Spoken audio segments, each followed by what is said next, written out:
تو سوال پوچھا گیا تھا کہ آپ عمران خان کے مطالبے کی ارلی الیکشن اس کی حمایت کرتے ہیں یا نہیں، اور اس بندے نے جواب میں آدھا صحرائے تھر گھما دیا اس بیچاری کو۔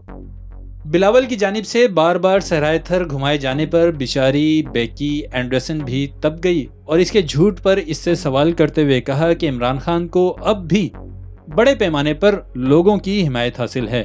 ایک دن پہلے انہوں نے ٹویٹ کرتے ہوئے کہا کہ اس سے پہلے اتنی بڑی تعداد میں لوگوں کا نکلنا نہیں دیکھا جو اس امپورٹڈ حکومت کو مسترد کرتے ہیں جس کے سربراہ سزا یافتہ مجرمان ہیں۔ بیکی اینڈرسن کی جانب سے کہا گیا کہ عمران خان کے لیے بڑی تعداد میں لوگ نکلے اور صرف ان کی اس ٹویٹ کو ہی 72 لاکھ سے زیادہ لوگوں نے دیکھا۔ آپ کا اس بارے میں کیا خیال ہے؟ کہ ان کا کہنا ہے کہ انہیں امریکی سازش کے نتیجے میں نکالا گیا۔ اس کے جواب میں بلاول پہلے تو مسکرائے اور پھر کہا کہ میرا خیال ہے امریکی لوگ اس کو بہتر ریلیٹ کر سکتے ہیں، یہ ہمارے لیے جنوری 6 جیسا لمحہ ہے۔ یعنی بلاول کا اشارہ ٹرمپ کے حامیوں کا کیپٹل ہل پر حملے کی طرف تھا۔ پھر کہا کہ عمران خان جانتے بوجھتے ہوئے کہ وہ اکثریت کھو چکے ہیں، انہوں نے اسپیکر کے ذریعے اقتدار میں رہنے کی کوشش کی اور آئینی بغاوت کی۔ ان کی طرف سے بین الاقوامی سازش کا بہت بڑا جھوٹ بولا گیا، جبکہ حقیقت یہ ہے کہ عمران خان پاکستان کی تاریخ میں پہلے وزیر اعظم ہیں جنہیں آئینی اور جمہوری طریقے سے نکالا گیا۔ یہ پاکستانی جمہوریت کی بڑی فتح ہے۔ جہاں تک عوام کی طرف سے عمران خان کو سپورٹ کرنے کا معاملہ ہے، بے شک پوری دنیا میں little fascist enjoy cult following, لیکن اس کا یہ مطلب نہیں کہ پاکستان کی اکثریت اس فاشسٹ رجیم کے ہاتھوں ڈکٹیٹ ہو۔ بلاول کے اس جواب پر بیکی اینڈرسن کی جانب سے اختلاف کیا گیا اور کہا گیا کہ صاف صاف کہا جائے عمران خان کو عوام کی بے پناہ سپورٹ حاصل ہے۔ بطور پرائم منسٹر وہ مغرب سے دور اور چین اور روس کے قریب رہے۔ بائیڈن نے انہیں 3.5 سال کے دوران کال نہیں کی۔ عمران خان کی مغرب پر تنقید حقیقت میں ان کے لیے عوامی سپورٹ میں اضافے کا سبب بنی ہے۔ آپ کیا سمجھتے ہیں کہ شہباز شریف کی زیر قیادت پاکستان کے امریکہ سے تعلقات اب تبدیل ہو رہے ہیں، یعنی بہتر ہو رہے ہیں؟ جواب میں بلاول کہتے ہیں کہ جہاں تک عمران خان کی عوامی مقبولیت کا تعلق ہے تو اس کا راز صحرائے تھر میں چھپا ہے۔ چلیں وہاں چل کے بتاتا ہوں۔ اور پھر کہا کہ 2018 کے الیکشن جسے ہم دھاندلی زدہ الیکشن کہتے ہیں، جبکہ عمران خان کے مطابق 2018 کے انتخابات انتہائی شفاف ہوئے تھے۔ عمران خان کی پارلیمنٹ میں نمائندگی 30% ہے، جبکہ ہماری اتحادی حکومت 70% لوگوں کی نمائندگی کرتی ہے۔ جہاں تک عمران خان کی اینٹی امریکہ اپروچ کی بات ہے، عمران خان کے ٹرمپ سے کافی اچھے تعلقات رہے ہیں۔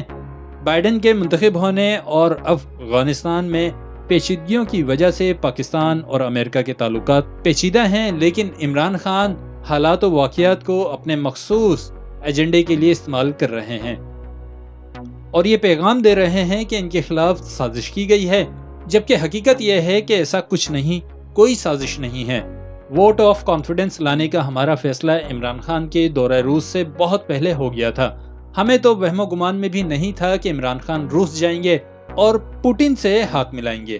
عمران خان کے پاس کوئی دوسرا چارہ نہیں ہے سوائے اس کے کہ وہ عام پاکستانیوں میں موجود امریکہ مخالف جذبات کا استعمال کرتے ہوئے خود کو بے قصور بتائیں۔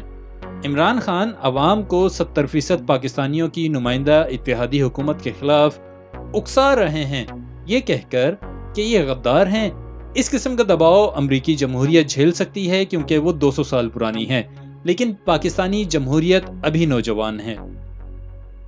سوال تھا کہ شہباز شریف کی زیر قیادت امریکہ سے تعلقات بہتر ہو رہے ہیں یا نہیں، اور اس کے جواب میں اس بندے نے صحرائے تھر کا کونا کونا دکھا دیا۔ خیر، اس کے بعد بیکی اینڈرسن نے جو بلاول کے جمہوریت کے راگ الاپنے سے تنگ آ چکی تھی، بلاول کو آئینہ دکھاتے ہوئے کہا کہ شہباز شریف نواز شریف جو کہ سابقہ وزیر اعظم تھا اس کا بھائی ہے۔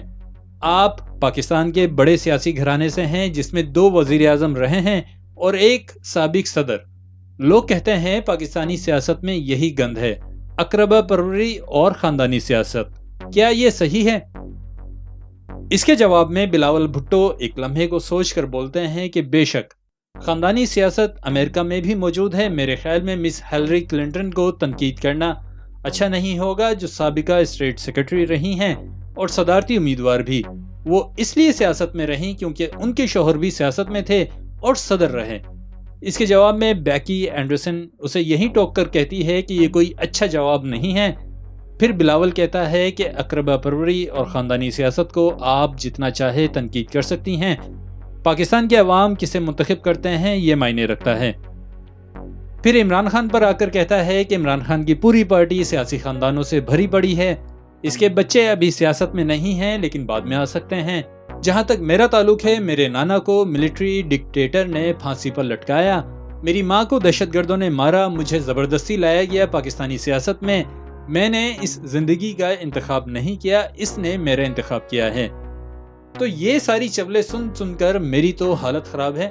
اس پورے انٹرویو میں بلاول کے اعصاب پر عمران خان سوار رہا، جو بائیڈن کے بوٹ چمکائے جاتے رہے، جمہوریت کے نام پر امریکہ کی کاسالیسی کی جاتی رہی اور امریکہ کی ہاں میں ہاں ملاتے ہوئے بین الاقوامی سازش کی نفی کی جاتی رہی۔ غرض انتہائی چاپلوس نظر آیا یہ بلاول۔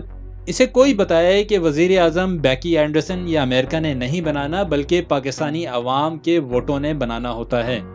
فی الحال بلاول کے لیے یہی کہنا ہے کہ آپ کمپلین یا پیڈیاشور پینا جاری رکھیں، جلد ہی بڑے ہو جائیں گے۔